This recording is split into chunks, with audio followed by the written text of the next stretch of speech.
Hello,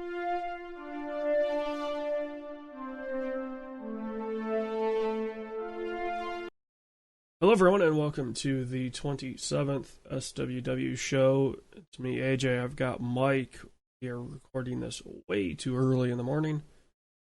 Whoa, whoa, hey, I have been awake for a solid hour. Thank you very much. So have I. But, yeah, it's way too early, but we need to get this done so we can get this out before the holidays. Well, not out for, we need it before you leave for the holidays. Get the term right.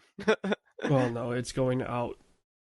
Well, it's going out the holiday weekend, but we need to get it recorded before the holidays. Yeah. There's not a lot of news to talk about because I guess elephant in the room, nobody's been able to get a console. So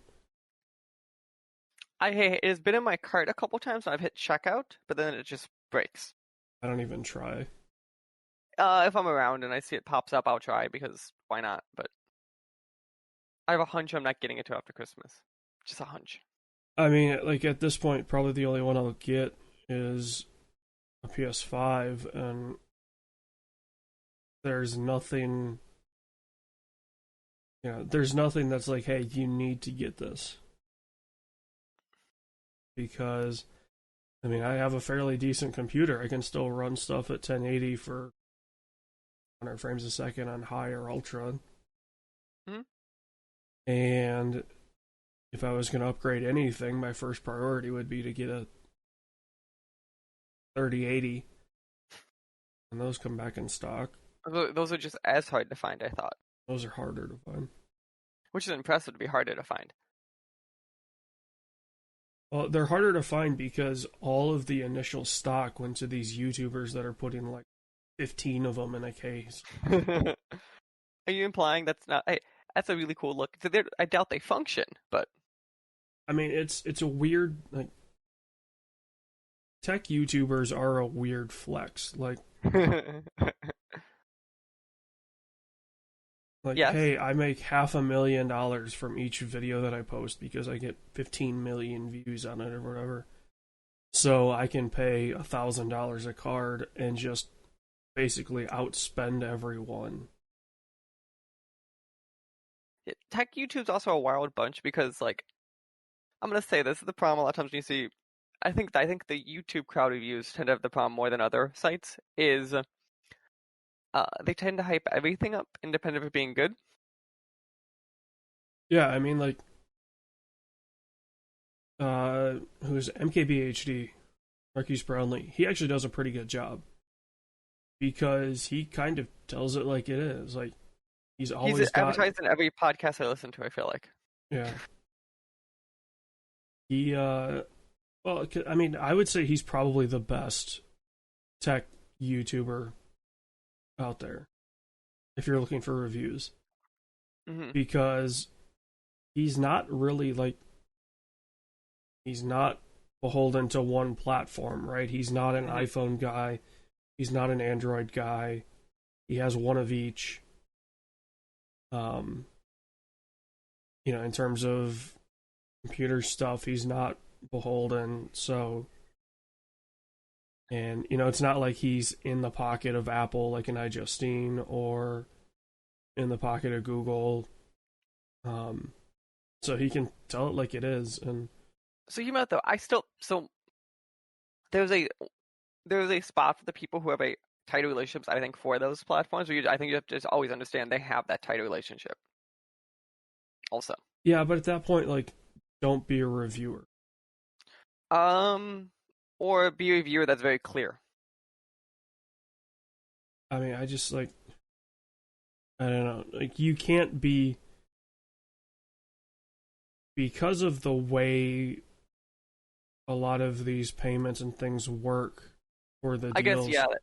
You can't be a reviewer and be clear because they're like, hey, if you say something bad about our product, you're just not getting the next one, and then your channel's just gonna flounder. Which is interesting because games, I feel, based on my understanding of relationships we've seen, that it's games you could be negative and still keep those relationships. I feel like a lot easier.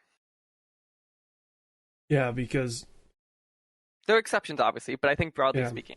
Well, and if you think about it, right, like it may be, let's take EA for example, right? Hmm. You might be bashing an EA game, but EA doesn't necessarily care because it could be, um, it could be massive, or it could That be, or you're bashing either that or maybe they understand that like you might not like this game, but if we put your eyes in front of this game, it would yeah, like like the they always have a different thing to offer, whereas like Apple doesn't really you have anything different to yes. offer. Or an indie developer, you just want Yeah, eyeballs half the time. So you're like, hey, even if 1,000 people give me horrible reviews, but now I have 10 million views on this. yeah. So yeah. In terms of things we've played, you and I streamed about a little over 2 hours of Hmm. Due Process, a game that, Asterix, we both got that game for free. We have to say that. Yeah. yeah, Um, yeah, we haven't gotten around to the interview. They've just been busy. no, yeah, I need to follow up with them. They were definitely. It was one of those that like, I think we talked to them like as the game blew up again. So they're like, yeah, we need to reach back out. Yeah. So that game is for a very specific person. Right. So how I think the way we talk about was, and I think this is very accurate. It's like Counter Strike with a little more strategy in the front end. That's how I could think about it. It's Counter-Strike and Siege. Okay. Because I mean, like, it has that give and take and destructibility of Siege, and it's also kind of the exact same gameplay as Counter Strike. Yes, I think that destructibility is. I think it's one of the things that game might be lacking. Well, I mean, in terms of it's not like Siege where you can blow open any door, but Hmm. you can shoot through wood doors, or you can. I think based on the way I was getting shot, if you have a high enough power rifle, you can shoot through some of the walls. So like that, I think that's what's cool. I wish it was telegraphed better, but I think that also goes to the line of technically the game has a little more things to work on, which I think we talked about was a lot of art clipping is happening. I think it's Yeah. there is some vagueness in even the menu system. One of the things actually I want to compliment the menus on, which I thought was interesting that I don't see a lot, and I think it's just because they don't have the player base, is you stay with the party unless someone actively leaves between rounds. Well, and I think the more impressive part is that you stay with the party no matter what. Hmm. Like, it's not just, oh, because you and I were in a squad together. It's not like, oh, Right. you guys are breaking up after each round. Like, 99% of the games out there today, if you're teamed up, the teamed up people will stick together. But this was like pulling, you know, everybody from the team back in the queue, which was pretty cool. So yeah, I don't know if I saw settings. So it's by default it's set for push to talk. Was that a setting buried in the menu so I didn't see, or is that like the only option to talk in that game? No, it's an option. Okay, because I just found that a bit frustrating, especially when we were trying to do stuff and I just had to remember to hit it. Which again could be a more me thing, but I get to see other people might forget it too. Well, and I think realistically, push to talk is probably the best option out there, at least as a default, because there's a lot of people that don't play with headphones on, or they don't play. Um, they would have interference through their mic. So if you just had an open mic, you would just have that one guy on the team that doesn't wear headphones, and it's constantly the noise of the game, which would throw you off. It's a fair critique there. It was again. I'm not saying that's like on my list of big things. Not there. It's just definitely the thing that I think I kept forgetting when we were doing stuff that I'm like, oh, I had to push talk. It's just not. It's not ingrained into me. And it didn't help that you and I were on a Discord call together, so we could, Even notice, yeah. we could freely talk to each other. And then it's like, oh shit, I said that to you, but not the rest of the group. What's impressive about that is and I think it's because they actually use pretty good voice servers. Is there was no lag between that, so it was exactly the same too. So that's why There was an echo on my end. I noticed the echo because I was hearing audio twice, but it was basically synced up. Yeah. That's the reason I noticed when you wouldn't do it also is because of the echo. But that again was we have two audio sources hitting us, and it's a millisecond off, but it's enough where like I thought it was pretty impressive how lined up it was because usually when you have two things like that, it's like half a second off versus what it was. Yeah. So going into it then, I think we're going to play more Due Process kind of in the upcoming weeks, probably one past the holidays. So I know we discussed that for Counter-Strike players, is there any other players that you think that like this game would really stand out for? Is it pretty much like you have to like that specific style? I think you have to like that 5v5. I mean, Siege players would like it too, but you definitely have to like that 5v5 super tactical, super unforgiving style of shooter. Because it's not like a Call of Duty where you can just go around the corner and heal up. Like, whatever damage you take is, the damage that you take. And then if you die during the round, you don't keep your gear. So that's very much the Counter-Strike side of it. I think that wasn't telegraphed well to me was that the keeping the gun part. And maybe I should just known that, but it definitely was not telegraphed.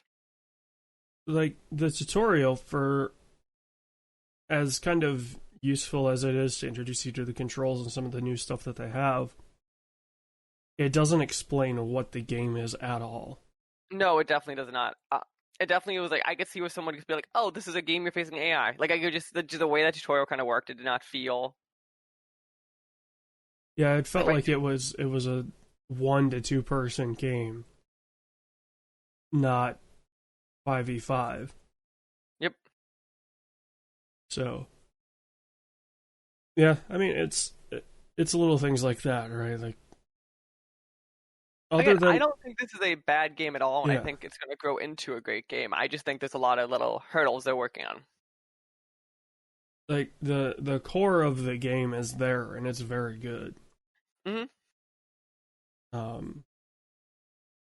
But yeah, it's the dressing on the outside that needs to be improved. That's true. Yeah. So let's see. So after that, what else have you been playing, AJ? I have been dabbling in Fuser, the new harmonics game. Ooh. The DJ game. Yeah, so I saw this game had to be a year and a half ago. GDC is the last time I've seen this game. How is it looking? I mean, it's really fun. It is the most Twitch unfriendly game probably out there. Just because of it's all licensed music, like, oh god, and yeah, we have not discussed how Twitch is cracking down on some nonsense.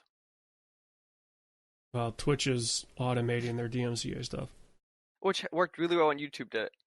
Also, yeah. But I mean, it's fun. I will say though, like, the campaign is difficult. Really? Yeah, because they have objectives that you need to meet, and then there's requests that you need to meet. But it's not like Rock Band where, you're not constantly hitting notes that you could miss. So to give that kind of possibility that you could fail, they want you to be creative with your mix. Okay. So, like, if you have the same discs playing, it doesn't matter how many there are. It feels like any amount of time, if you're not constantly changing up what you're playing, you're losing kind of the crowd feel. So it's like, you could be trying to like, okay, I'm feeling this, and then I'm gonna wait until we hit this part, and then I'm gonna switch. Mm-hmm. Meanwhile, about 4 beats into you feeling the mix that you've got, that meter started to go down, and it goes down fast. Mm-hmm. If you're like, okay, I'm gonna play this for 16 bars, and then switch vocals to this, and then go to this, like, you're probably gonna fail because the crowd meter will dip so low that you'll just end up losing. Mm-hmm. Excuse me, but there is a good there's a really good freestyle component in which you can play all the songs you've unlocked. So the weird thing is you unlock songs by level by progressing through the campaign and stuff like that. Okay.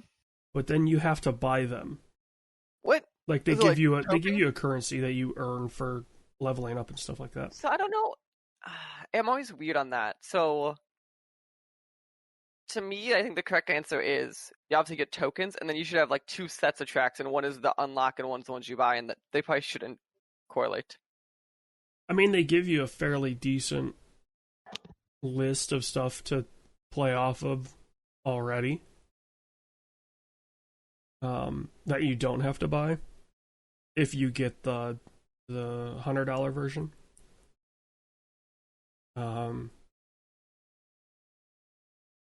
But yeah, it's weird because like some of the songs that you want are locked behind the tokens, which is kind of annoying. But it's also like, okay, it's also nice to be like, okay, I want to build my freestyle deck, and so I'm only gonna buy songs that I need for the deck that I want. Right. So then you're not like having to go through every track in the game just to build a deck. You're like, okay, I want this. Makes sense. Yeah. But kind of the downside of it is what you can do in freestyle is locked to what you've unlocked through the campaign. Okay. So through the campaign, you unlock the ability to have beat pads, MIDI pads, and then effects on the tracks. So if you go into freestyle right away, you have none of that. Which is weird because you would think if you go into freestyle, you should have everything available. Mm-hmm. But it's weird. Freestyle mode is always just weird. But it locks you behind behind your progression through the campaign. Mm-hmm. Fair enough. Which I guess it's a good way, right, to force you to play that campaign. Yeah, I'm surprised they don't instead just play campaign and then unlock the other modes. Yeah, that's a little weird, but that'd be the more old-fashioned way to do it. Yeah. If you're gonna go down that road anyway. I will say probably the coolest thing that you can do in this game is you can make songs. You can change up, like, obviously tempo, key, major, minor. So, like, you can have a song set in a minor key, like, say, for instance, Bad Guy by Billie Eilish. You could have that in its standard minor key and then switch it to a major key, and it actually changes everything. Oh, wow. And it is weird. That does not sound normal. Okay, question for you. Here you have listed also Discovery games. Yeah, so this is, let me pull up their,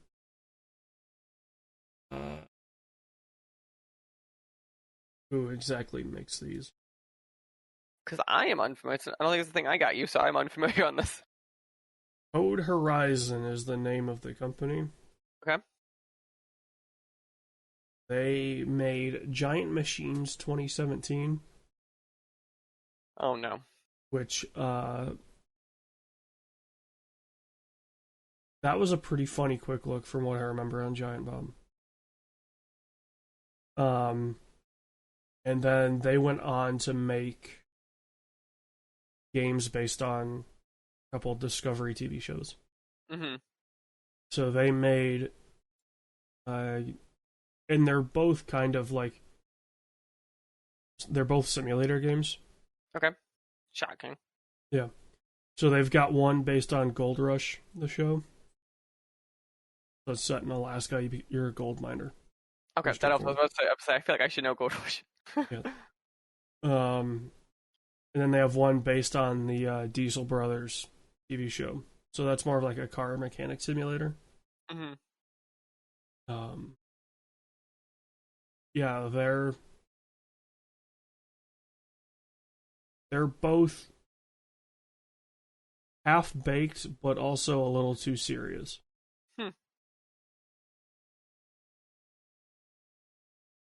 Yeah. Nice. You enjoying it?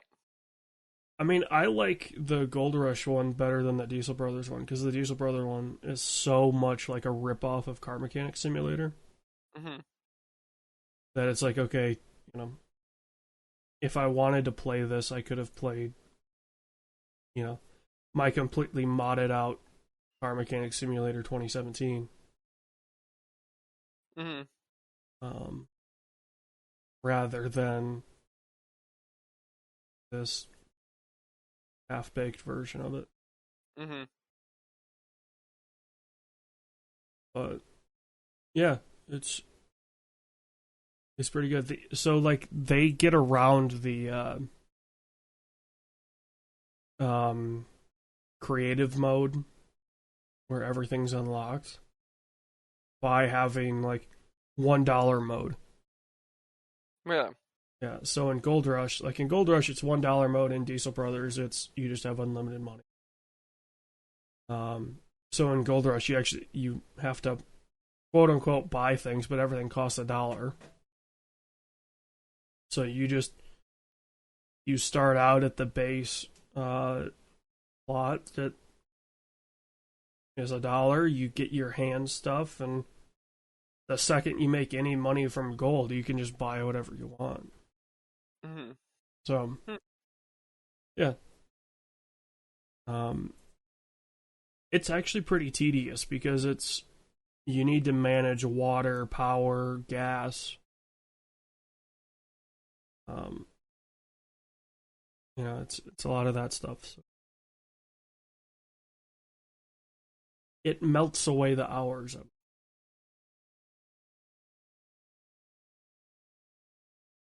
Okay. Nice.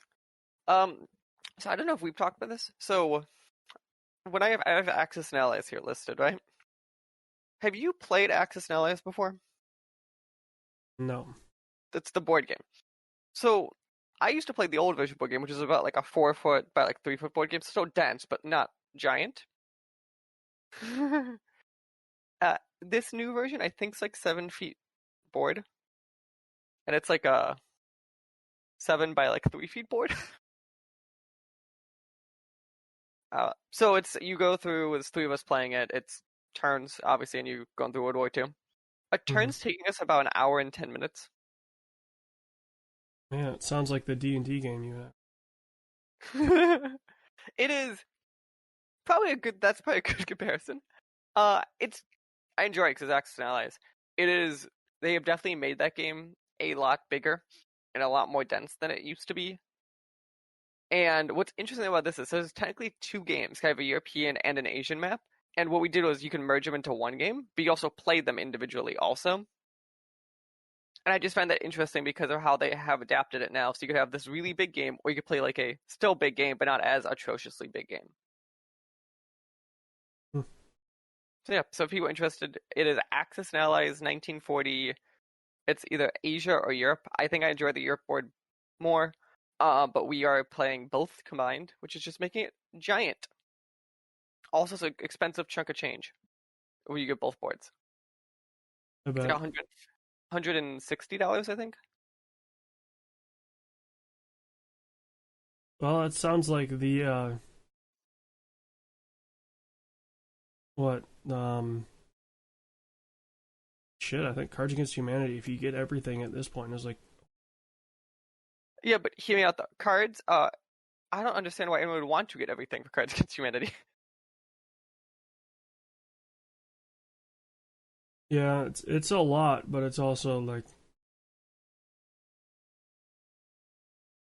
Like I feel like cards, I have one of the medium-sized boxes, and I still feel like we've get like for how often we've played that game, like it's still super hard to get like duplicates and make it be quite the same game. I understand if you play like every night, you will eventually, but like I think it still takes work. yeah, it definitely takes work to get repeats. But also like if you're playing with 8 people, Mm-hmm. you know, you need either a bigger box or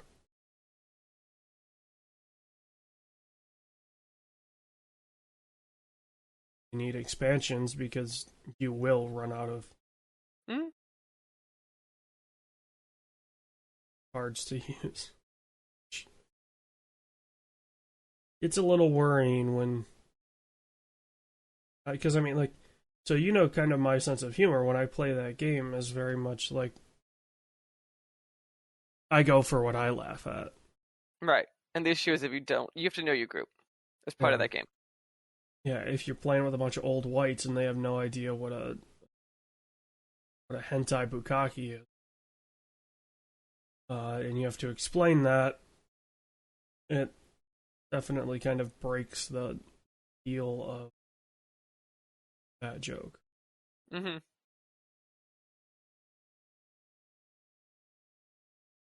Yeah. Okay. Nice. So let's see. So we're jumping to stuff we have seen and stuff. Yep. To start off, so I have been. We kind of talked about this when you were streaming. So I've been watching Community as we talked about last time. Uh, Yeah. so I jumped into season 2 because it's kind of I've been doing slower. Jesus Christ! I like how I'm convinced either the budget upped a ton or it's probably realistically jumped to HD at this point. But the show just looks so different jumping from season 1 to season 2,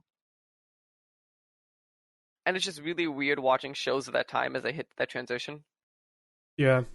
Well, and I explained it on stream. Like the jump for Always Sunny was probably, I don't know if the same, but it felt weird because everything was 4:3, like pretty low quality, and then all of a sudden, like fifth or sixth season is when they would have switched to HD, Mm-hmm. and then it's full widescreen HD, and you're just like, man, like there was a charm to the old show of that kind of gritty, you know, it looks like it was shot for about $10. Mm-hmm. Um, and that definitely, when that change happened, it it felt weird. Mm-hmm. No, that is definitely again, it's Community season 2. There's a reason people still love it. But at the same time, it is just I just thought that was the thing that just stood out to me so much because it's like, oh wow. Also, I think season 2 is kind of where the show you end of season 1, but season 2 is kind of where the show hits its stride, kind of understanding what it is. Because definitely season 1, you're still feeling like they're still building the characters and trying to figure out what they are like. Yeah. Okay, so here I want to jump to the second thing on your list here. What is Oh Cook? It's a cooking show on Amazon. Okay. It's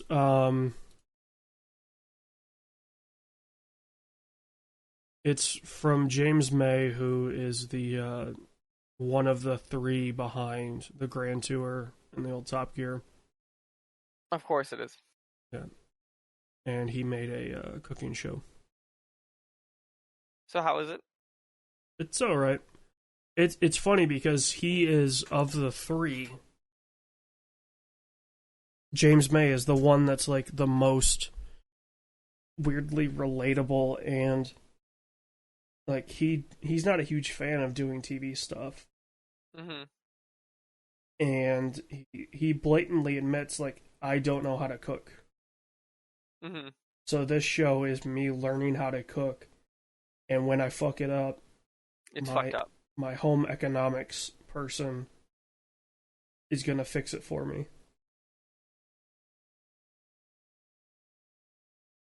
I'm only 2 episodes in, but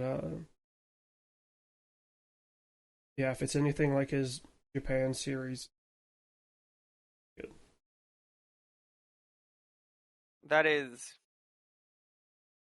good. Okay. Let us know as it keeps going. Uh, let's talk about. Apparently, you're watching this Mando fellow. Uh, yeah, I'm watching. How is this season 2 you're watching? I assume. Yeah, How's it going? so I've seen the first 3 episodes. I haven't seen. Okay. Um, it's yeah, You don't sound super excited by it's it. more Mandalorian. Like it's visually amazing, but it's Star Wars, so the story inherently sucks. I forgot you don't like stories in Star Wars. I mean, it's weird because like I like the character of the Mandalorian. I think he's Mm-hmm. pretty cool. Like the idea of exploring the bounty hunters is awesome. It's Mm-hmm. just no matter how good your story is, it has to rely on Star Wars bullshit. They're like, well, like it was pretty enjoyable, and then Star Wars happened. And then Star Wars happened. See, but So, that was. I feel like Mando season 1 tried to separate itself from that world a good chunk. Obviously, it's grounded in the world, but it very much was like it's not about Skywalkers. It's not about even Force wielders a ton. Like it's very much a like here's bounty hunters going in these worlds. yeah, but it was still like, oh, here's the Empire, and Or akin to it. But that's at the end of the season. I feel like that wasn't until the end. it was the second half of the season. Yeah, but like I don't know, they felt more backgroundy a I lot of mean, ways. they ended up being the at least the final 2 episodes. Pretty strong about them. Fair enough. Yeah. I don't know. I have not had any interest in watching it. Maybe I'll sit down and watch it one day, but it's not a. I didn't love season 1, which I thought you were more positive on season 1 than I was. I was positive on season one because it was,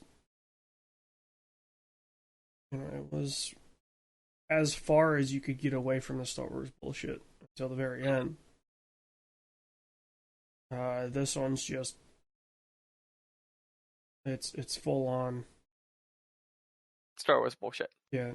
And I guess the thing that Star Wars fans are happy about is kind of the curse of the show, in that this show is tying together a lot of the canon of other TV shows and stuff like that. Hmm. And so if you haven't seen Rebels or the other animated shows, It's at least putting stuff in them.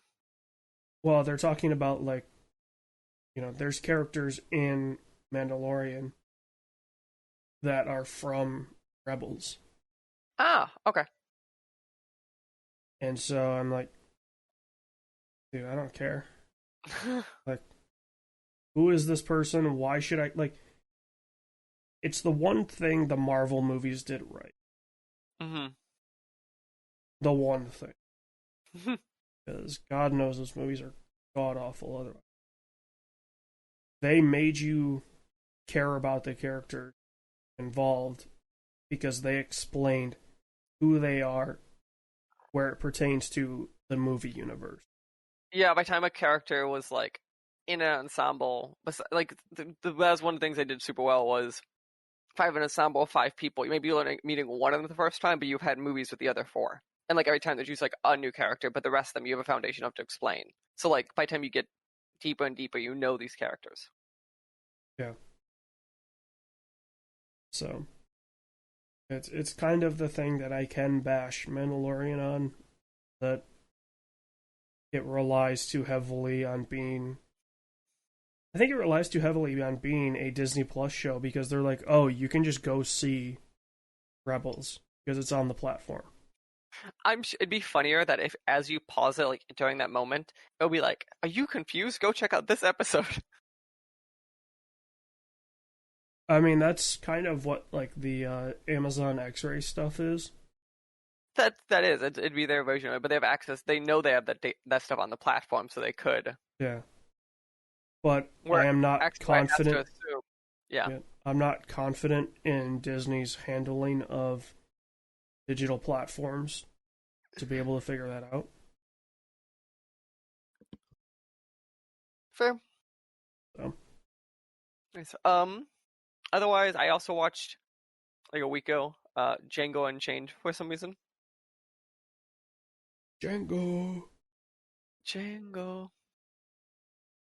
God, that movie is the thing that makes that movie very Tarantino is like, so it's a story with a purpose, but it's very much like what happened? You're like, a slave became free and he killed a bunch of people. And the thing I appreciate when Tarantino's at his finest, which is what this film is, it's a film of half the film didn't have to happen if one decision was not made. Yeah. Like if if Christopher Waltz did not shoot Leo, this like that last third of the film just wouldn't happen. It wouldn't have to happen. It'd be the end of the story. Yeah. But instead, you go, nope, we're shooting him. And then the entire film unravels. Obviously, I tend to like the film because it's Tarantino, and it's Tarantino, as I like to call it. Yeah, but it doesn't have the great Flapper Girl reel from Inglourious Bastards. Yeah, because Django and Inglourious Basterds, the back-to-back films, I think Inglourious Basterds is a better film. I like it more. Again, Django at no point is a bad film. Like, Inglourious Bastards is an easy movie to, like, oh, Yeah, I'm going to turn that on. Django is a rougher movie at points. Also, ironically, I think it's a darker story matter than scalping Nazis. Yeah. Yeah, that's more of what I mean. Like, Inglourious Bastards is pretty lighthearted throughout the entire thing. Yeah. Whereas Django is very much like, puts its foot on the gas and it never lets. Yep.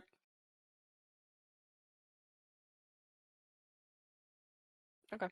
Yeah. Jumping to the news. AJ, you got the news song going? Oh, shit. One thing I forgot to put under what I've played, I got a Stadia.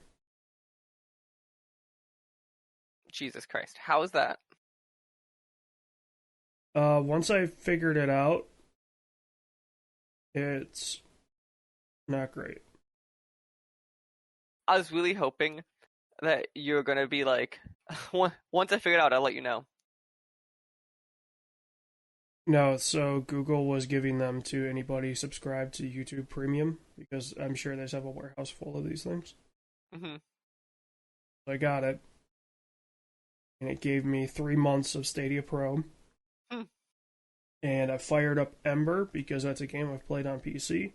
So you I didn't know what how it it works. I know what it should look like. And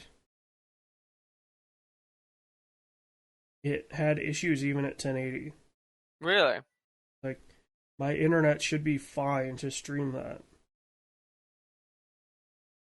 And it was like, nah, bro. This ain't happening. Wow.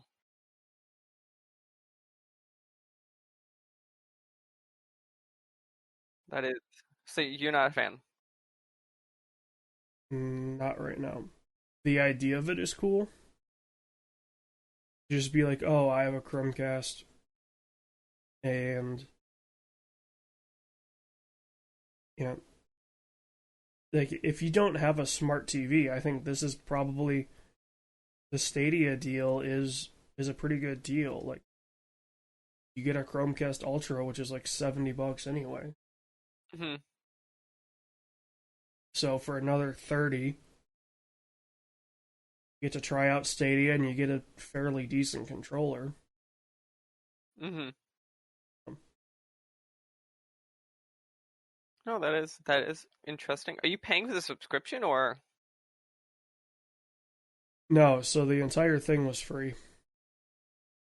Oh, really? Um, so it gave me 3 months Stadia Pro for free. And then because I own a Chromebook, I got 3 months free there. So I am set on Stadia until May of next.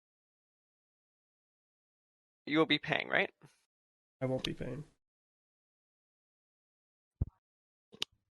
It's free. I meant after, because you enjoy it so much. Oh no.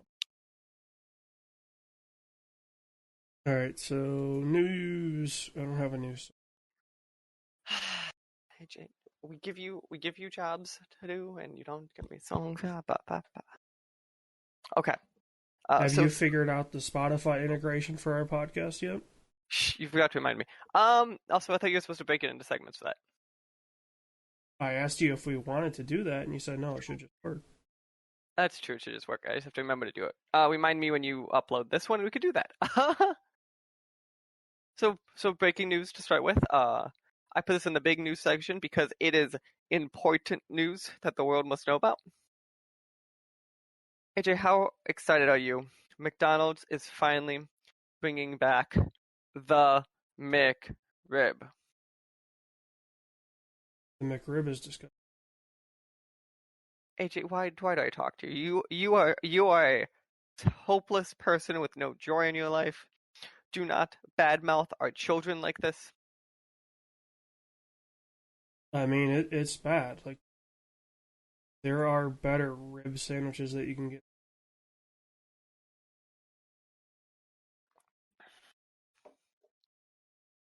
No joy, AJ. No joy. Fine. We'll jump to. Let's jump to, I guess, other news. I mean, Because AJ, that's not even a bit because the McRib is just disgusting. do not badmouth the McRib like that.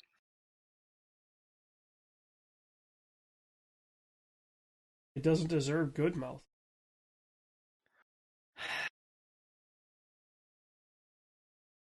Alright. Okay. So jumping to film and TV stuff. Somewhat sad news, obviously, for both these people. Since we have talked, both Sean Conroy and Alex Trebek have departed from this world. I've left the astral. This is true. Remember 1-800 Scientology? Tell them the SWW Show sent you. Thank you. Um, but actual sadness on that. So obviously, Alex Trebek died from his pancreatic cancer, which, yeah, obviously, like that one, I think is the less shocking of the two because like we've known this would be coming for a while. Yeah, I mean, when he announced that he had it, he announced it was stage. Yeah, so at that point, like it was. You don't happening. survive stage 4 pancreatic cancer. Hmm. Like pancreatic cancer already has a terrible survival rate. Hmm. At the stage when it's stage 4 and basically inoperable. Like it was surprising how long he actually lasted for them. Yeah. I mean, I get it, right? Jeopardy was his baby. So him going back to do this final season. That's more the big deal was, yeah. Like, I really want to know, was that Alex wanting to just get one last season? It has to have been like because like he probably had an out on his contract. Like at this, but like Because like, or if he didn't, like why would he care? Like he said, screw it, I don't care. yeah, if this wasn't Alex's dying wish to do this last season, and it was believe it's Sony does that show. Yeah. It Which was but I them. really doubt, like, the way he talked about, like, the way everyone, like, knew he talked about that show, like, I really doubt that. Like legitimately, I never heard anything of that, which makes me feel like we would have heard something akin to that at some point. Yeah. But yeah, and then obviously the other death is Sean Conroy, which he was 90, and apparently he died from complications with stuff like dementia. Yeah, he what was it 2 years ago? I think it was. He announced that he would never act again because of problems with it. Hmm. Yeah, I mean that's another old person thing. Yeah, like obviously like him going, I don't know if I quite realized how old he was, but like it was just not a person that people had in front of his mind of going. It's also surprising because he was one of, I think it's 3 or 4 Bonds alive. Yeah, no, it was him. I just had the list up. It's him, Brosnan, Craig. And Timothy Dalton. Yeah. So Roger Moore and George Lazenby. I think that's it. Hmm. Yeah, so for the first Bond to still be alive at that point in time, like it's pretty impressive. Hmm. Well, the first movie Bond. We don't count. So yeah. After that, we have Technically, the TV show isn't even James Bond in America. that's true. So after that, we have a couple trailers. I think the big one that I think you actually might somewhat care about is, so there's the recut of Godfather coming out, called The Godfather Coda: The Death of Michael Corleone. Really? Like, I hate this. Like, oh, we're gonna reshoot and recut together with a classic film. Like, these projects are just like, there's a reason the Mona Lisa is the Mona Lisa. Like, don't I'll, remix classic things. Like, you could remake The Godfather, which I think would be pretty bad because yeah, what don't do that one. what made The Godfather kind of work was the crew behind it. I will be curious if part of the reason that he wants to do this, because Coppola is actually doing it, is because obviously Godfather Part 3 has a very not as positive a reaction compared to other films. Mm. And I wouldn't be shocked if it's trying to like up that in people's mind a bit too, or trying to be like, so I know it's always been the dark herring of that trilogy. I mean, it's like also people didn't care about Michael.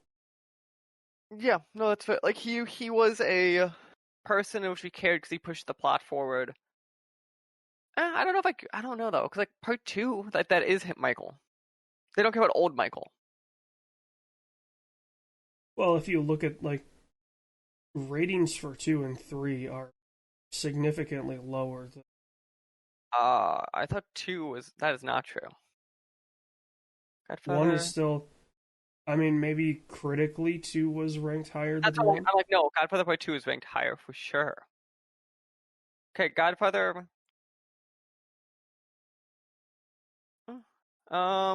They have nearly identical ratings. It's looking like. For critical. Yeah, let me pull up, see if I get a better comparison. That's not like I'm like I remember like Godfather Part Two is like known as one of the greatest films of all time. I'm like I've never heard people be like Godfather Two is the worst one. No, I'm not saying it's worse, but at least in terms of the critical the critical response to 2 is the same or better as 1. Hmm. The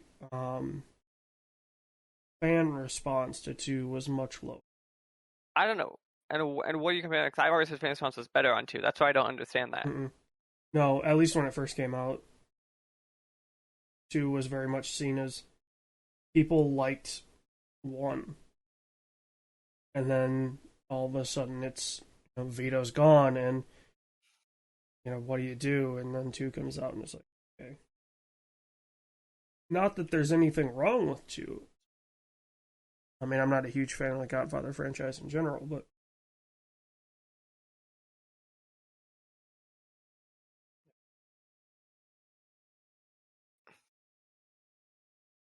it is what it is. Tis what it is, you're saying? Uh, It is what it is.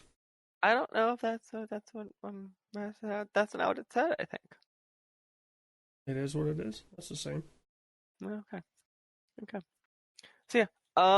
Otherwise, 2 trailers, which I assume AJ will not care about, is first one.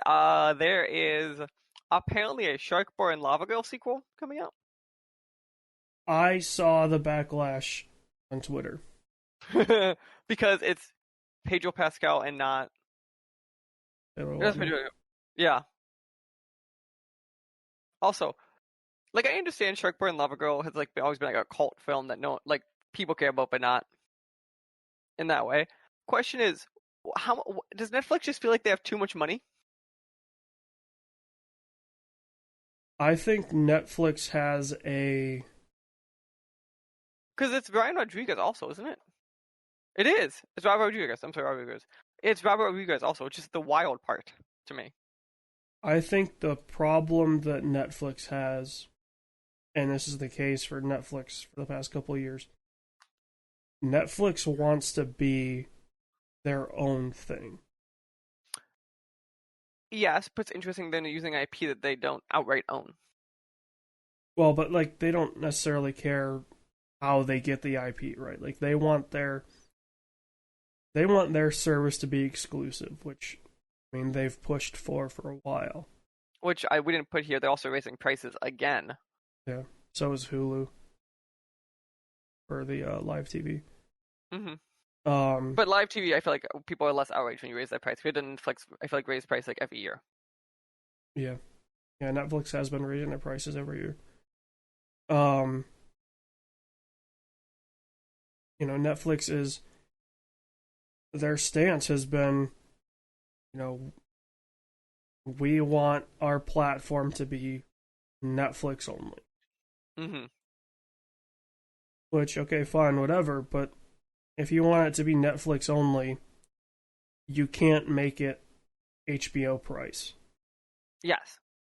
Because HBO just became the greatest deal in the world when Max came out. I should, for I don't know if we talked this, I didn't realize that Max and HBO had different libraries. No, HBO Max includes the HBO library. But I didn't realize that the HBO, I didn't realize they were separate. I thought they were like, we just merged HBO into Max. I didn't realize that. Well, that's their service now. No, so regular HBO you could also get online. As part of your TV package, but No, you can still get regular HBO and just pay for that. Okay, that's weird because it's the same price. No, it's not. Max and HBO was. Yeah, I didn't get a price increase. Still $15 a month. HBO Go versus HBO Max. That's 2 different things. HBO Go is an app to access your HBO subscription. Is HBO Now? I forgot what it is. HBO Now became HBO Max. I think they're still separate. No, they're not. I had HBO Now. It just became Max? Yes. Because legitimately, so okay, this is weird then. Let me make sure I get this clear. Yeah. So here's how it works. This is the wild part. Right, so you can if you buy it online, you only get HBO Max, but HBO Now equivalent of what the library was is what you get when you do it through your cable provider. And for most cable providers, it costs the same as Max does. Yeah. So why the fuck is anyone doing that? Because there's a bunch of old whites in the middle of the country that don't give a shit. Jesus, that's why I was like, because I had a friend who had HBO Now we logged into, and I was like, it didn't have the Max library. And they didn't have Now. Oh, we had whatever, we had a login that we logged into. Which I didn't realize that's absurd. No, HBO Now was created for people that didn't have cable subscriptions. Mm. And that's what I have. I have HBO, well, it's now Max. Max. I have that on.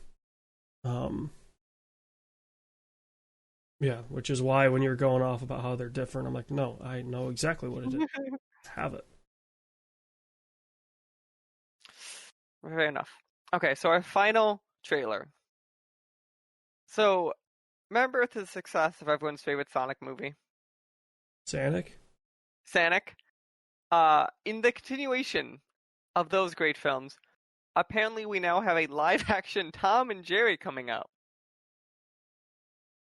Will it be as subliminally racist and classist as the show was? I'm gonna assume not. You better hope not. Like Tom, also too, I do enjoy Tom and Jerry. I don't have high hopes for this film, for the record. I don't think anybody does. Like, there's a shot it could be entertaining. I don't think there's a shot it'd be good. Is that a good way of putting it? Yeah. Fair enough. And then, final news story, which I think is going to be interesting because as we talk about theaters trying to survive this pandemic. So, Wonder Woman 1984 has been announced it will start streaming for free on HBO Max on Christmas Day for exactly 1 month, and it will correspond with a theater release. And then at that point, after the month, they're pulling it off of HBO Max, putting it on VOD, and then they expect it to go back on HBO Max within the next quarter. Yeah. What is interesting to me about this is, so like obviously theaters are kind of pushing to survive right now. Their hope is that like when this all clears, that the bunch of movies to release that will be giant. This was supposed to be a $1 billion movie. Yeah. How much of a wash is Warner taking on this? Probably not much. You don't think so? No, because think about it, right? Like, they've had this sitting on a server. For 6 months. Probably longer. Longer, it's supposed to be April, I think, yeah. So, they're like, fuck it, push it to HBO. You know? Hopefully get some recurring subscribers out of it. Yeah. And push it to theaters, like, you're not taking necessarily a loss at the theaters right now. Yeah, whatever theaters open, they are letting it showing, but yeah. Well, you're not, like, it's not costing a production company anything to show a movie right now. Right, yeah. Because theaters are desperate to show something. Mm-hmm. So you get your cut of the 5 tickets that are sold in a month. And then pray to God that you make it up on the back end. Mm-hmm. Through VOD. No, I think that's true. I just think it's gonna be. I think it's from the theater's point of view, at least, it's probably hurting them a lot, and they're all probably a little more stressed than they were.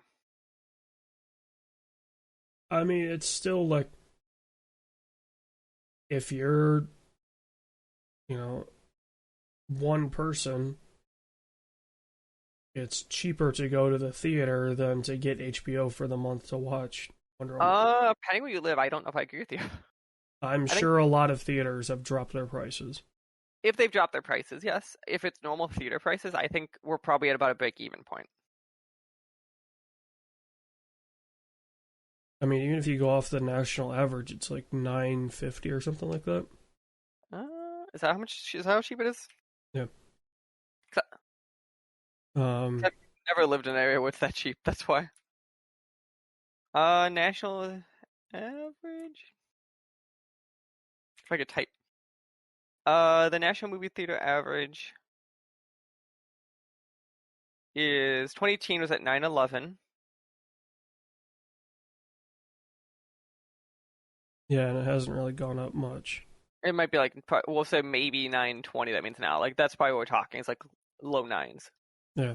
So it's still cheaper to get that ticket than it is to That's subscribe assuming to. obviously you have nothing to eat or drink. But yeah. Well, even if you get something to eat or drink at the house, like Okay, yeah, but that's that's cheaper still than a cost incurrence there, but Okay, yes, but that's not the same amount. right. Like we're talking about a movie theater. I will get a drink and a popcorn for $9 versus at home where it cost me $1. Yeah. Like that is a different number we're talking about here. If you are in a big city, which is a good chunk of the theaters in the country, though, it's probably cheaper for HBO at this point. Yeah. Okay. So yeah, we will keep an eye on that. I will probably watch it around Christmas time because why not? I'll probably just subscribe to Max for the month at that point and just do it. Yeah, I'll just keep my HBO subscription going because it's I'm $15 a just month. saying, that just means we might have a shot for a movie club returning for once. It'll be interesting. Because it'll be a new movie. It'll be unthinkable. Yeah. And the old one is on HBO. Is it actually? Mhm. I don't know if I want to watch the old one. We'll see. It's not that great. The first 40% of the film is fine. Maybe 50%. It's the back half that film makes no sense. It's like they forgot a third act is supposed to happen. I think they forgot a second act was supposed to happen. Again, the first act I actually think is a decent film, and if it's stuck to that quality, it'd been fine. It's the villain of that film upset me. Yeah. Okay.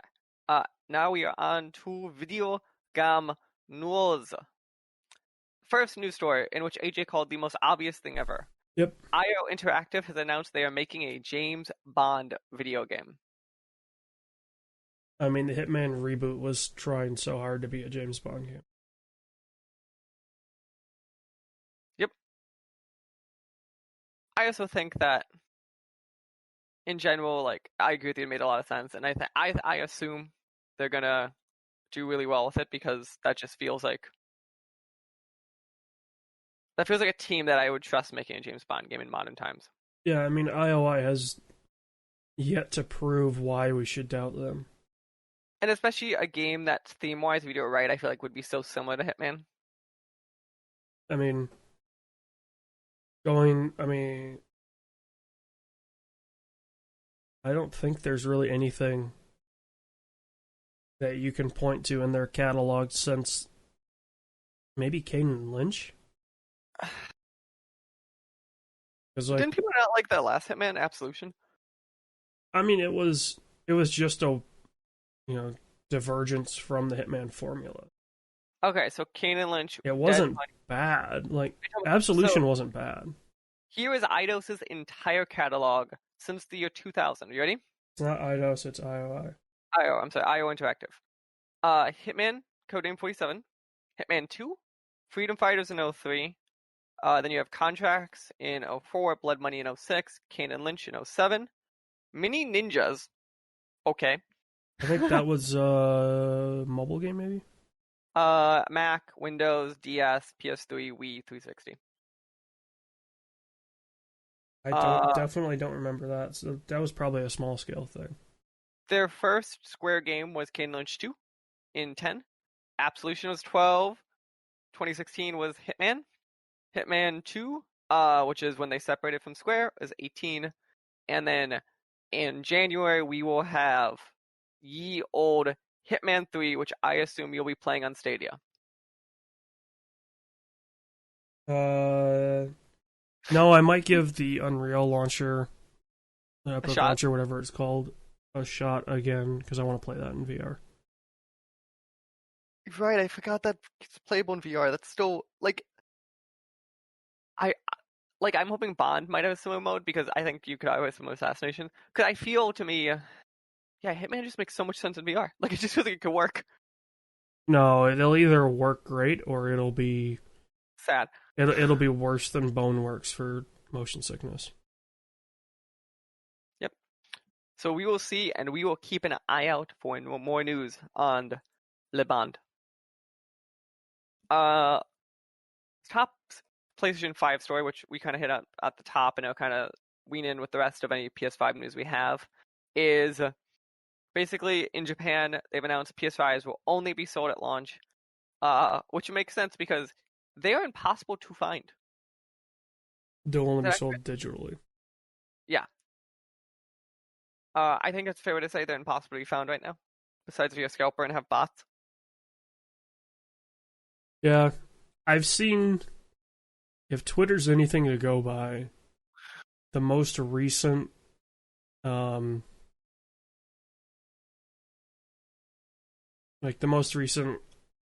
stock refresh was a lot more people getting it. No, that definitely felt. But also the most recent one you've covered. The last couple of stock refreshes have all been Walmart, which does not have bot control, and this was Best Buy, which does. Overnight was Best Buy and Kohl's, which both actually going to handle bots. Walmart.com cannot. Well, it's Walmart. What do you expect? It's wild to me. Walmart can't handle people. And the first drop for PS5s crashed Walmart.com. The entire website. Again, it's Walmart. What do you expect? Like, how do you make a website? How did you not segment that off so that way you don't crash your entire website? Because that would require knowledge of the internet. Okay. And Walmart does not have that. Fair enough. Okay. This is the next story that I feel we've talked about, definitely off air. So it's official now. Take-Two has bought Codemasters for I think the actual total was like 850 mil. So AJ, one of the big things out of that one, I was curious what your thoughts are. It's going to rebrand the F1 games to F1 2K. That's fun. So what is your thoughts though? Are you concerned with like that they're gonna like do stuff like microtransaction to death, or do you think it'll be fine? I mean, it's already flooded with microtransactions. I don't think it'll be any worse. I mean, there's not much worse that you could do.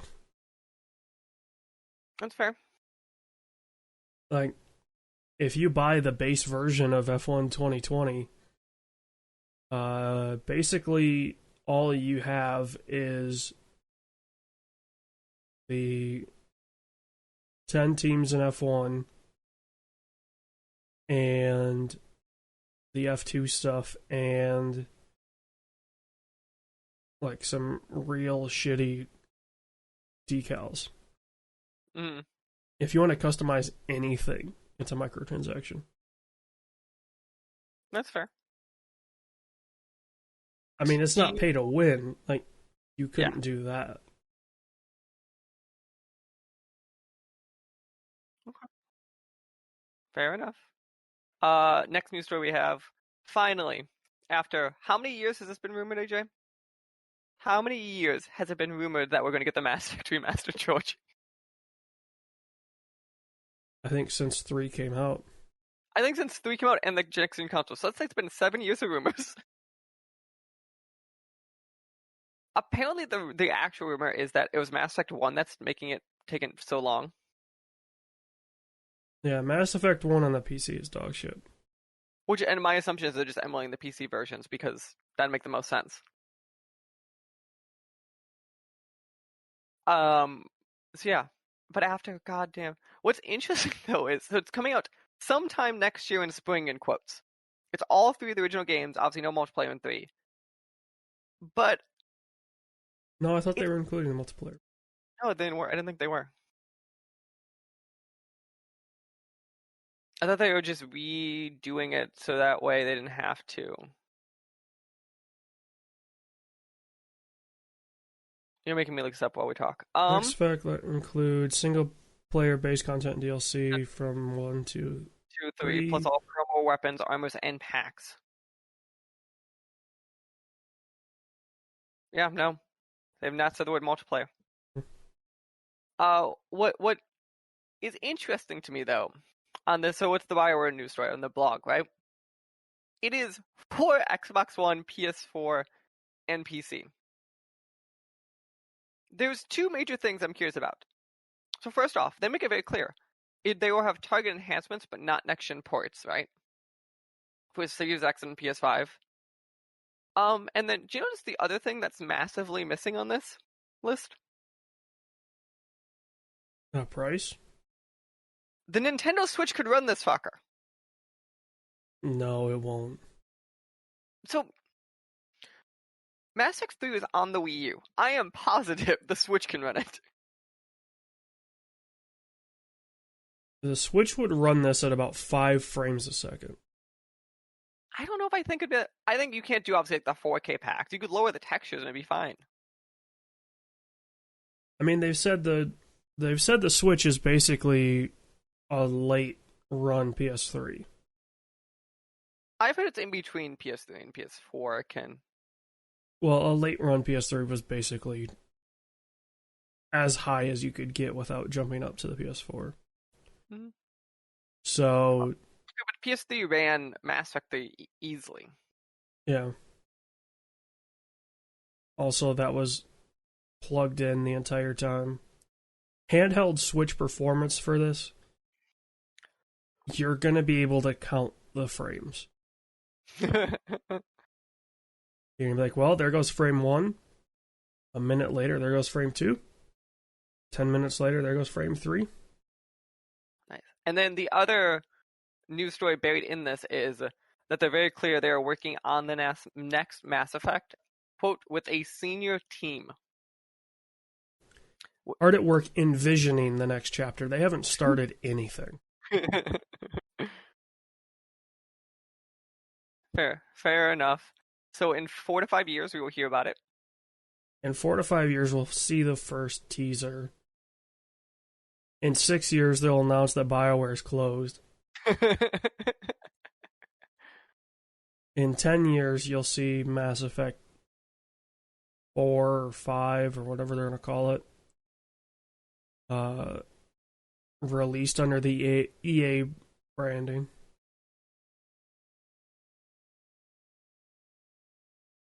Fair enough. So, AJ, we have 2 stories left here. Do we want to rant about the piece of shit Kotaku is first, or you want to talk about Apple has changed stuff?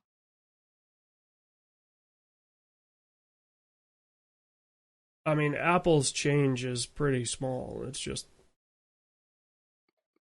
So, broadly it's kind speaking, of going with the times.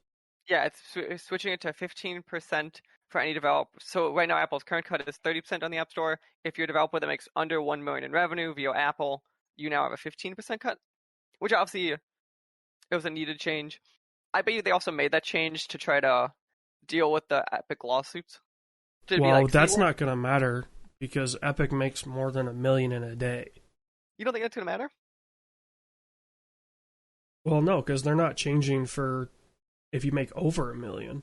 Still 30. That's fair. But I think part of Epic's suit is saying that Apple is unfair. Part of Epic's dumb suit is... There's parts of the suit I don't think are as dumb. The part of the dumb part of the suit being like, Epic is Apple's a monopoly because they run 30%. Like, it's one of those. It's like, that Epic suit is the most, like, as we've talked about, wiping your ass shit ever. Well, and it's funny because if you read that suit, you can see there are points where if they stopped halfway through the sentence, they'd have a better shot at making it. They'd have a much better shot at winning this lawsuit. I think it'd be a long shot suit, but I don't think it'd be as impossible. Right now, I think that suit's impossible. Also, general note, if anyone's curious, you can find a Tim Sweeney article where he compared the Epic suit for Apple to civil rights, and I think that explains everything. How out of touch Epic is. Speaking of out of touch, so we have this website, right, called Kotaku.com. I'm surprised it's still around. So, well, and I say that like kind of seriously. Weren't they part of Gawker? They were. Who bought them? Someone who wanted to waste money. Yeah. So I took a Really. sip of my coffee because that's the type of story this is. So AJ, I sent you the story. What was it, like 4:30 in the morning one morning? It was, Yeah, I forget. I woke up in the middle of the night, couldn't sleep. I was scrolling and I saw this article pop up. So background for everyone: Call of Duty Black Ops Cold War just came out, right? Ronald Reagan is in the game because it's about him sending you on missions. As people like to say, we get to commit war crimes for Ronald Reagan. How to sign me up?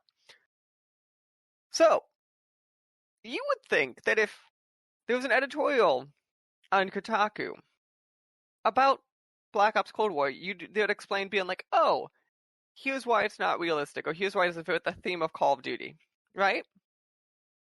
No. I think Kotaku just found a reason to insult Ronald Reagan, so they just paid people to write about it.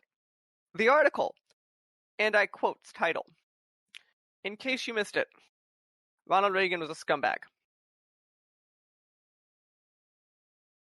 I mean, So, getting to the point, I guess.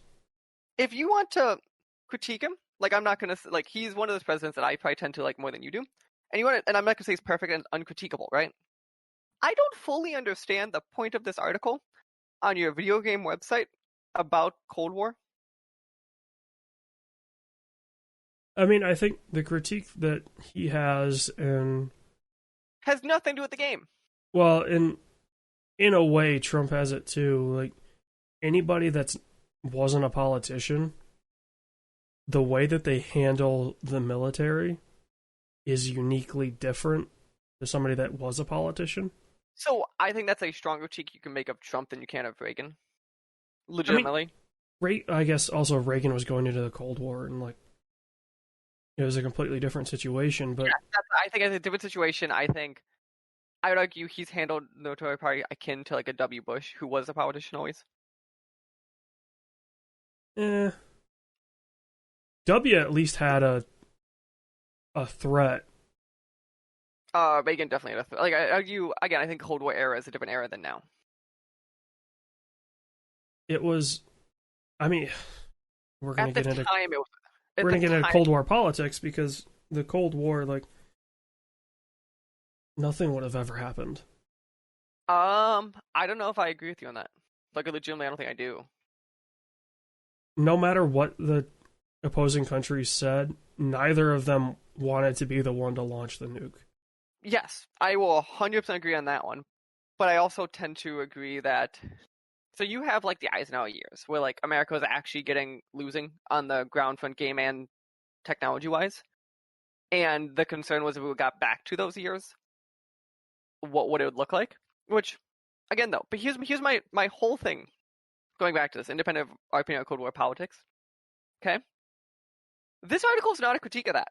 This article is not a critique how Call of Duty handles Cold War politics. This article is very clearly just finding a way to shit on Ronald Reagan because they can. Yeah. Like, this is my problem with it is, if you want to actually sit down and explain to me how this affects that game, or how it's out of line for Call of Duty, or any of those things, great. What does it have to do? What does his election to Jimmy Carter have to do with that? Let me get a good quote here going as we're talking about this. What does Ronald Reagan's opinions on welfare queens have to do on that? I mean, I will say I have yet to play Cold War. That's fair. I've not heard anyone say that at any point that gets mentioned in that game. Because so here's what I'm also going to say. Generally speaking, so Call of Duty is a game when you're involved in American politics. It's about the foreign policy of American politics. I think you would agree on that one. Yeah. So what I would expect if you have historical figures, for us to only care about their foreign policy part of their historical figures. Unless there's some domestic policy that affects it. I mean, also, like, they very rarely address the president, right? It's always like the CIA or. And then I think that is a twist that this game had that is different, and I will give you that one. But at the same time, though, like Black Ops 1, obviously, like very clearly makes a point of being like, here's McNamara, who is not the president, but is a very strong face for the era of American politics.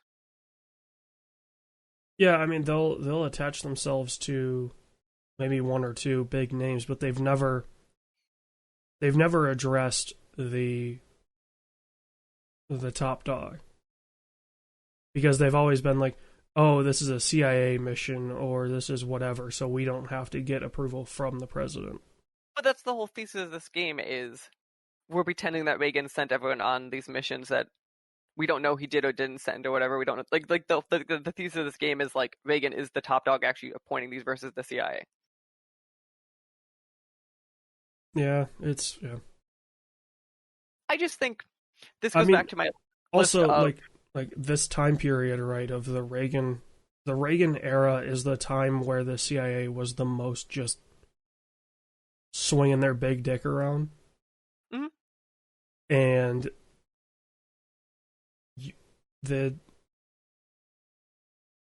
vast majority, more than 99% of people, will never know what the CIA did. Yeah. Like, But this to is the also full not. extent. But also part of this, the fundamentals of this game is like they're making an assumption and they're going fiction at that point. Like I think a better critique if you want to critique the game and how it handles it if you played it would be is you do a backdrop of here is the lead we put the face on. Here is what he actually probably would have done in this scenario. That's a critique. I think that's a valid critique. This is just a thing that I think you're just sharing Reagan because you're Kotaku and you can. I don't feel like there's a thesis here that you're trying to say besides shitting on him. Yeah. I mean, it's also the thing that is, like, I haven't really seen support for this article one way or another. Yeah, no, it's very interesting how an article like even I think I said to you and you commented how fucking long this article is. Yeah. Like it's surprisingly long. Well, and like, it doesn't even necessarily matter how long the articles are. Generally, if something is released, I'd expect to hear about it because to me, I'd expect to see video game political Twitter being like, "Look, they're right," or it's like I expect yeah. something. Also, Whereas it's a it's been writer I've radio never heard of. silent, Yeah, it's a radio silent, and it's a writer I've actually never heard of. which is probably why it's radio silent. Yeah, So I don't know. Kotaku's always been a blog anyway, so. I and don't now re- that we've lost every name Kotaku that anyone's ever heard of. Yeah. I mean, so blogs inherently are just opinion-based places. But like Kotaku at its finest, like had some ounce of journalism behind them. Yeah. But that was because they had people on their staff that was their background, not blogging. When now it's probably like, what's the cheapest blogger we could find? Yeah. How much of it they're paying people per word now, like a newspaper? So they're just being like, how can we pad this? I mean, I'd imagine you get a base on word I think count, and then it's like a broad word count. We're like, hey, we're paying X for this article. We expect it to be 500 words, is what I expect Yeah. it looks like. And if it's like, if you have a reason to go higher, you could be like, hey, I might just go higher because I want to, or hey, can I have an extra bonus because I hit 1,000 words? Is what I expect it probably looks like. Yeah. And they'll probably say no to the bonus, but it's one of those. That's what I kind of assume that back end is. Yeah. Or we have, we have a budget for 5 opinion articles. Who are freelance writers who got something? That's what I assume it is. Yeah, they have a budget for 5 articles, and that's it. And they go, here's our favorite author. Do you have anything you want to write this week? You do? Great. We accept your pitch. You get one of them. That's how I assume it looks. They probably just have 5 or 6 writers, and they're like, hey, write something. We need the clicks. You have 12 hours to give us a pitch. This is a sinking ship. Are you implying that I'm not going to feel ill regret at all when Kotaku goes away? I mean, I am genuinely surprised that they're, again, still in business. Like, So I go back to, I am not against a media outlet existing when they put content in the world that makes any fucking sense.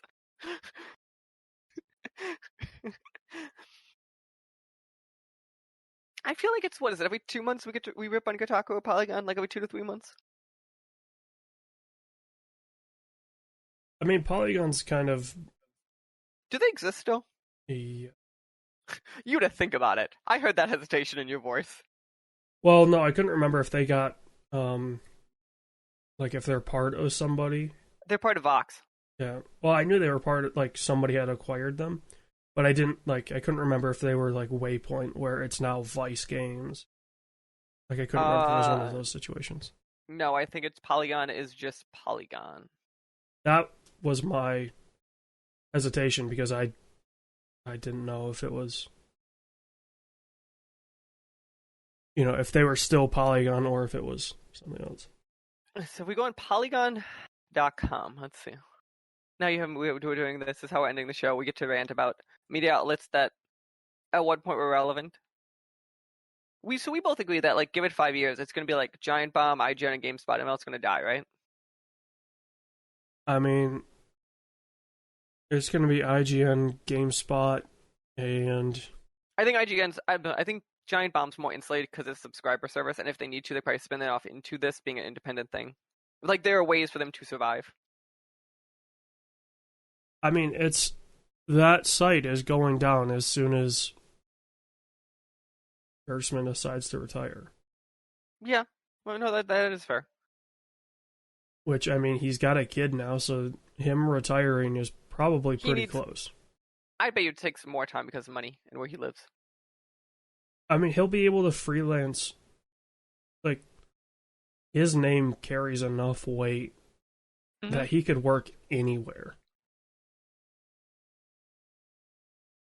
He doesn't have to. He doesn't have to apply to a place. As soon as he announces that he's leaving Giant Bomb, people follow him. Yeah. Okay. So that is the end of the news I have for this month. Do you have any other things that we have missed before we jump into the final segments of games coming out soon? I don't believe so. Perfect. It has been a slow month, everyone. We apologize. Nothing's happening because Cyberpunk keeps delaying itself. Speaking of Cyberpunk's delay, every time I feel like I have to update this sheet, Cyberpunk's date just keeps pushing. Well, he also had the wrong date for like 10 episodes, it felt like. So, let's see if I'm correct. I believe the current Cyberpunk date I wrote down is December 10th. Is that accurate? As far as I know, it's either the 10th or the 11th. It is December 10th. They currently claim Cyberpunk 2077 will be coming out. AJ, do we believe the next time we do this show, Cyberpunk 2077 will be in our hands? Yeah, I mean, it's already at stores. Yeah, but that disc was gold already before the delay, so. Yeah, but they wouldn't, if they were planning on another delay, like, warehouse space is expensive. So they wouldn't, like, that would be a huge expense to have these pallets. And I believe they only have Warner as a publisher just for Europe. I thought they were self-publishing in America. Yeah, so it would be tough for them to handle another delay. Okay, so we are claiming that, we are going with that, and we are praying to God that happens. I mean, they released the PC specs. Like, you don't do that unless it's definitely coming out. Fair enough. Next thing I have here is Worms Rumble, which I somebody's never put a date next to. I think it's like December 5th or 6th comes out. It is the Battle Royale Worms game. It's just standard Worms. It's not a Battle Royale. It's like Battle Royale mode in it or something. They called it Battle Royale. And then on January 20th, AJ, the first game I've listed here for 2021. What is the name of this game? I genuinely don't know. Hitman 3. Just Hitman 3? Yeah, it's just Hitman 3. I didn't know if it was. No, since the reboot, they've just been doing. Well, but I didn't know if it was going to be like Hitman. Well, I believe it's part of the Hitman launcher, which they redeveloped for 2. If you want to get technical, and it's probably listed as a DLC for $60 or $70 under it, but it is Hitman 3. And for the record, it is the final installment of the reboot trilogy, as they're calling it. They called it the Assassination Trilogy. Yeah. Well, no, I didn't know if it was going to have a different name because of it now having everything and in VR. I bet you, just from a marketing point of view, having it be a clean 3 is easier. Yeah. I am excited. That will be a game that I would definitely... It's, Cyberpunk and I think Hitman 3 are the next games coming out that I'm watching the most. Yeah. And then at some point I want to peek into Miles Morales, but I'm almost waiting until I get a PS5 to do that. I'm wondering if that'll come to PC. Did the original Spider-Man? I forget. It hasn't yet. I knew Horizon did, and Spider-Man was rumored for a while, but... I mean, I feel like Spider-Man would be a good one to... I'd be curious how that swinging works not on controller. Yeah, it'd probably just be the mouse. I bet you that just takes a decent amount of work to make it feel right. Like, not impossible, obviously, but I bet you that's probably the biggest hang-up in that game of making it feel right. I mean, you would just base the swinging on the mouse, right? So either left or right click. Mm-hmm. Trying to remember if like right trigger did anything while you were swinging. I think you could have shot webs also. Swinging. There's something you could do like in the air. You could have shot webs, so you could do that one. I was more concerned with the act of swinging, because in a Spider-Man game, that's what makes or breaks them. I mean, in the reboot or whatever you want to call it for PS4, like the swinging in that, it didn't matter your controller. Like, Mm-hmm. it was just a rhythmic thing which you could do on a mouse.